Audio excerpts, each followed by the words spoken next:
I'm awesome, thank you. How are you? I'm all right, thank you. Thank you so much for joining us. Thank you for your time. I know you were having technical difficulties earlier on. Yeah, shame. Yo, your Wi-Fi was on lockdown, fella, sometimes. Speaking of lockdown, how's that been for you? What have you been doing in the time? I've actually been like, I mean, lockdown's been pretty cool. Let me do this. Oh no. So it's been pretty cool. And wait, I need a nice filter. Hey. Yeah. The money that you make from being on stage, is just like not the same. And performing on a video is so different to performing live because the energy is not there. You have to just have it in your head the whole time, like a whole 30-minute set, a whole 45-minute set with energy in your head and an audience in your head. It's just like, yeah. I don't mind it because it's many come manje. I'm happy. I'm a companies. I see some blemishes are gonna suffer because now we are blemish free because of the come to lockdown. No sun. I see she great. No boys. No alcohol. No. I got a girlfriend at home. I'm good. No boys for real. No more. Yeah. Going back to what you were saying about, performances, I think it kind of, like the whole lockdown thing kind of showed you who the true performers are, and these are the people that don't necessarily need like a crowd. They can make it happen on their own, although it would be dope to have a crowd, but they can make it happen on their own just because going off of their own energy. You have to. You don't have a choice. You literally have to. I mean, if you can't go on of your own, if you can't go off on your own energy, that means you're probably whack when there's people anyway. True. It just feels different. It feels different. You do what you need to do, but it just feels different. That's the reality. I get you, man. So today we're here to talk about your new song. We talk about your new song. Yes. Can I just say, first of all, congrats on signing to Transgressive Records. Congrats on that. You don't even see the deal coming. No one ever sees anything I do coming. That's why being doesn't. They just hear my voice. They don't know what happens behind the scenes. Yeah. So because I've always been certain about the fact that I don't want to sign in South Africa first. Anywhere I sign will be in the world because I've always seen myself as a global artist and not just South Africa based. I always wanted a deal outside, right? And when we went shopping, because my global manager is based in London, and so when we started shopping for the best label that could translate my music, not censor or mute me, and just like make my message even louder, Transgressive was the one we definitely went for because they spoke to me more than any other offer I got, but it was all offers from the UK.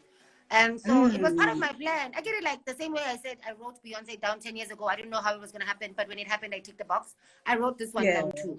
So it's like just writing down where you want to go. It's almost like the compass to where you're going, and you don't know which route you might take, but it's going to happen because the universe got the letter. So it was one of those things. And we're here. We took that box. We're about to fuck shit up. Sounds exciting. What's the relationship between Transgressive Records, Galo? What's happening? How are they working together for you? So Galo is the team that's taking care of me in South Africa, but for Africa, where it's just like amplifying the stuff. So whatever we're doing, they get it for Africa. They take care of me in Africa. And then in a different country, there's some other label that is taking care of me that's also got partnership with Transgressive Records to just reach the different spaces. So Galo is the one that is just amplifying South Africa, that's getting everyone to sit down and listen to me in my panties, and they're here to fight with me. Yeah, that's dope. I mean, given the current state of the world with the global pandemic, everybody's on lockdown, and it looks like every industry in the world has to kind of do things differently. We have to find a new way of doing things. Yeah, be innovative. What does this deal, like, how are you gonna move forward with the label, with everything, given the current state of the world? Like, what's the bigger plan right now? Girl, to get out, because I have no idea. I literally have no idea. Shout out to social media because the music's still moving. The difference is we really can't be live, and I feel like There needs to be a company that creates cubicles, party cubicles, where someone performs and everyone is in a cubicle with that limited number. So you're going to search on your own, you're going to party on your own, and you're there, you know. But the shows must go on. But I feel like that's going to be expensive anyway on its own. But we need innovation. And I honestly don't know. I know I've got a green screen in the house. I know I've got a person who shoots me in the house, and I know there's a team that's going to edit and make everything happen. So while we're on lockdown, we're making more and more and more products. And the most beautiful thing, I think the part I appreciate the most is the fact that right now I wasn't supposed to be in the country. I was supposed to be doing more collaborations and doing the festivals overseas, because half the year is outside, half the year is South Africa for the past 5 years.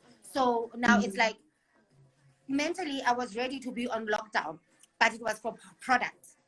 And so this forced lockdown, it's almost like we knew we were going to be spending money traveling to all these countries to do these collaborations. We knew we were going to say no to the bag, because in South Africa especially, because we'd be out there focusing on the album. So now what lockdown has done, it's almost like, because we were mentally prepared to lose out and spend more, we were ready to spend. So without making, we weren't necessarily looking at making money. Do you know what I mean? Like, so mentally I was ready to be on lockdown for my album. Unfortunately, it was a world lockdown. So now I'm stuck in the country, and being stuck also has made, I'm recording the album still, and I'm making it in the house. I've got equipment in the house, and I'm just doing that. I'll get the favorite producer to come in the house. So the show must go on, and it's basically finding ways of making sure that it happens. And another privilege is the fact that songwriting is a job on its own. So during lockdown, I've been a part of some collaborations where I'm writing some stuff. Like even now, I have to write about 6 songs for an LA artist, because she looks amazing, but she doesn't know how to write. So it's like I get those kind of jobs. And so that's a privilege. And I'm appreciative of that, because I'm not crying the same as the people that just depend on stage and royalties. But how do you remain the business? Yeah, how do you remain creative, right? Because we know, like, being creative comes from like the experiences that you have, comes from being out there, experiencing the world, meeting different people, you know, forming relationships, bonds, and all of that. But how you're in lockdown, how do you stay creative? How do you make sure that the creative juices are still flowing? I love money, and so I have to dig.